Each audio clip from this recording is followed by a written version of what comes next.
You are standing in a coffee shop line. In front of you is a menu with 23 types of beverages. Behind you, a line that seems to have no end. The barista looks in your direction and says, "What will it be?" At that exact moment, something strange happens. Your heart accelerates. Your hands become slightly damp.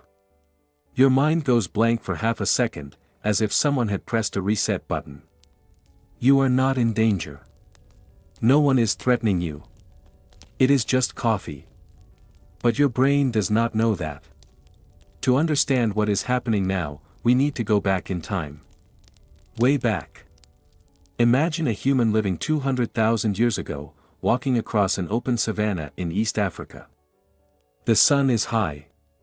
The dry grass rustles in the wind. Suddenly, there is movement in the vegetation to the right. Before this human even consciously perceives what he saw, before forming a thought, before giving a name to the shape that moved there, something has already happened inside him. His body has already reacted. His heart raced. His muscles tensed. His breathing became short and rapid. His eyes widened, capturing more light, more details, more movement. All of this in less than a second. All of this before any conscious thought. This is not a defect. It is one of the greatest evolutionary achievements of our brain. The ability to react to a threat before even knowing what that threat is. On the savannah, the cost of reacting to a false alarm was small. You get scared by the wind in the grass, discover it was not a predator, take a deep breath and move on. You lost a few seconds of calories, nothing more. But the cost of not reacting to a true alarm was enormous. It was literally deadly. You do not react, the tiger attacks, and your genes do not pass to the next generation. Evolution did not reward careful thinkers. It rewarded those who got scared first and asked questions later. And that is why, millions of years later, you are standing in a coffee shop line with your heart racing because someone asked what you want to drink. Let us look more closely at this moment. You enter the coffee shop. You already have a slight tension in your chest, almost imperceptible, because there are people around. There is the noise of machines, overlapping conversations, the sound of cups being placed on saucers. Your brain is processing all of this simultaneously, cataloging faces, evaluating distances, monitoring who is looking at whom. You do not realize you are doing this, but you are. It is the same system that kept your ancestor alive in an environment where looking in the wrong direction could mean death. As you approach the counter, the tension increases a little more. You will need to speak. Out loud. Loud enough to be heard by strangers. You will need to say something clear, confident, without hesitation. If you hesitate, the people behind you will notice. The barista will notice. And somewhere very deep in your brain, in a structure that has not evolved enough to know that this does not matter, being noticed negatively by a group means something dangerous. It means exclusion. And exclusion, for a human living in a world where survival depended entirely on the group, was a death sentence as real as a tiger. When the alarm sounds inside your brain, a cascade of chemical events unfolds with impressive precision. It all starts in the amygdala, a small almond-shaped structure deep within the temporal lobe. The amygdala is like a security system that never sleeps.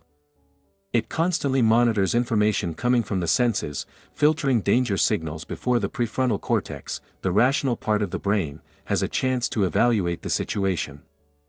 When it detects something that looks like a threat, it sends a signal to the hypothalamus, which in turn activates the sympathetic nervous system. It is like pressing a red button in an emergency center. In fractions of a second, the adrenal glands release adrenaline into the bloodstream. The heart pumps blood faster, sending oxygen and glucose to the muscles. The pupils dilate. Digestion is interrupted, because digesting lunch is not a priority when you might become someone else's lunch. Breathing becomes short and rapid to capture more oxygen. Blood is redirected from the extremities to the large muscles, which explains why your hands can become cold or tingly in situations of anxiety. Minutes later, the body releases cortisol, a hormone that maintains the state of alert for longer, ensuring that the threat has really passed before shutting down the alarm. It is a perfect chemical orchestra, rehearsed for millions of years of evolution, designed to do one thing: keep you alive. The problem is that this orchestra does not know how to read menus. The amygdala does not distinguish between a tiger on the savannah and a work presentation on Tuesday. It does not distinguish between a predator lurking in the grass and a cell phone message that begins with, "We need to talk." For it, threat is threat. Danger is danger. And the body reacts the same way, with the same intensity, with the same chemical cascade, regardless of whether the threat is physical or symbolic. This creates a situation that is almost comical, if it were not so uncomfortable.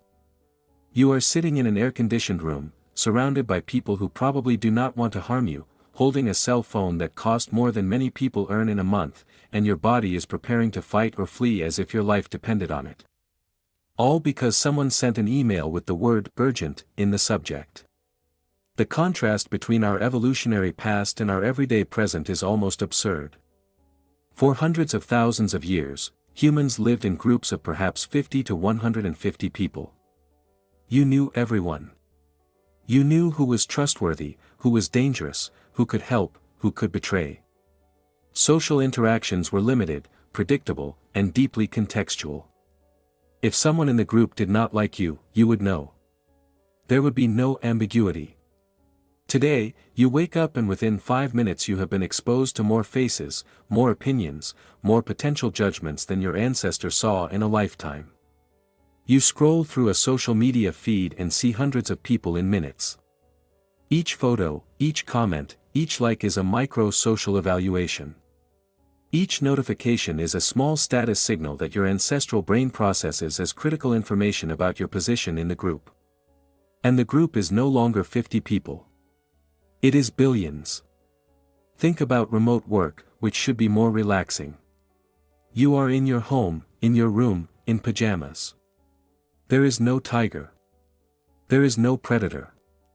But there is a video call where you need to speak to 12 people who are in 12 different places, each with a camera that shows only the face, without complete body language, without environmental context.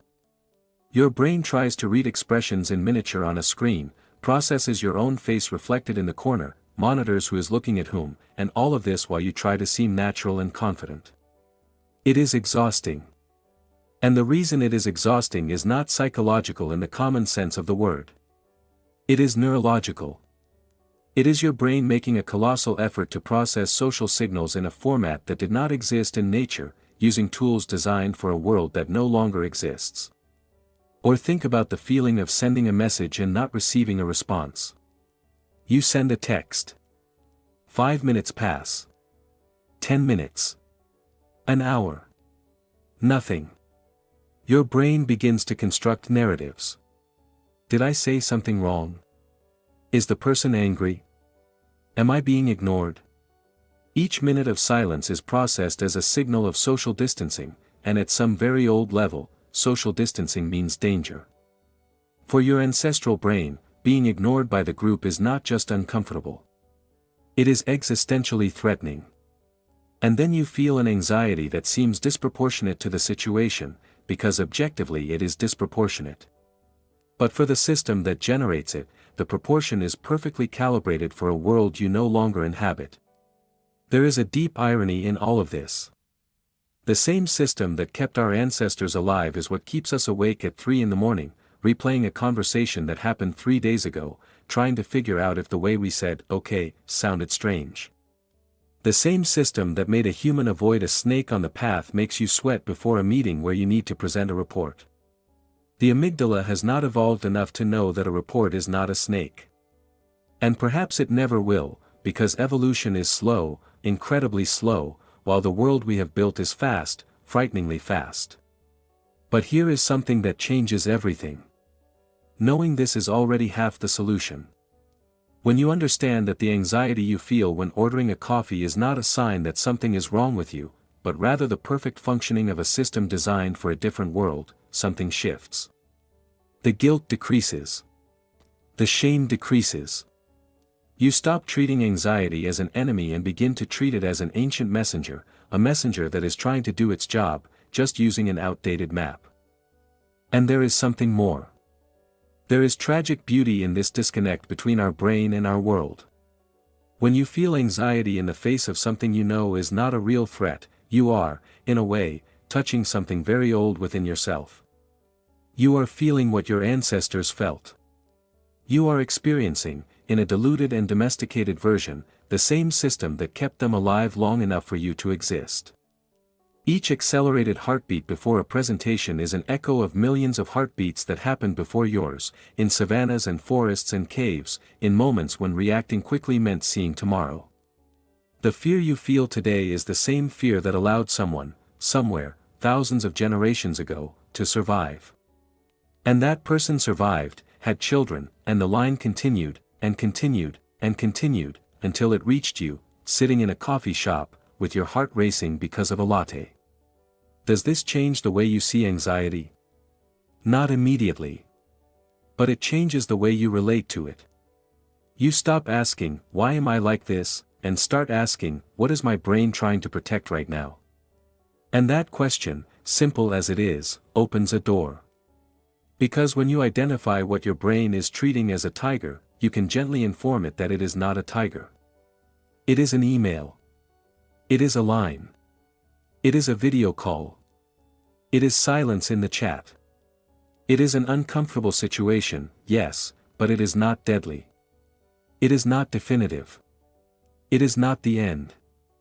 There is a technique that psychologists and therapists use, and that you can use right now, called emotional labeling. It is simply naming what you are feeling.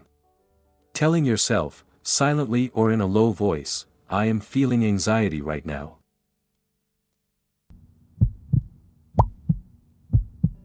I am feeling anxiety right now.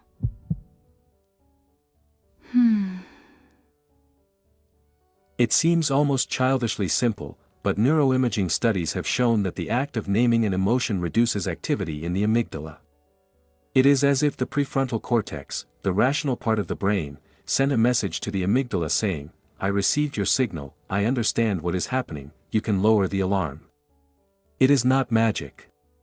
It does not solve everything. But it is a beginning. It is you using the newest part of your brain to talk to the oldest part. It is you telling the imaginary tiger, "I see you, I know why you are here, but it is not necessary now." And perhaps that is the greatest lesson here. We are not modern brains inhabiting modern bodies in a modern world. We are ancestral brains trying to navigate a world that changed faster than they did. And that is not a defect of ours. It is the context of our experience. Every time you feel anxiety that seems disproportionate, remember that it is not disproportionate for the system that generated it. It is perfectly proportionate for a world of tigers, snakes, and lethal exclusion. It is just not proportionate for the world you are in now. And the difference between suffering with it and dealing with it begins with one thing: understanding. So the next time you are in a line, or facing a blank screen, or waiting for a response that does not come, and you feel that tightness in your chest, that chill in your stomach, that acceleration in your heart, remember.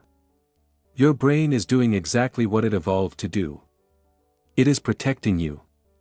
It is being loyal to millions of years of programming that says, react first, ask questions later. Except now you know. And knowing is the first step to responding differently. To take a deep breath. To name the tiger. To tell yourself, it is not a tiger. It is just coffee. And it is okay. If this made sense to you, if you have ever felt in danger from something you knew was not dangerous, leave your comment.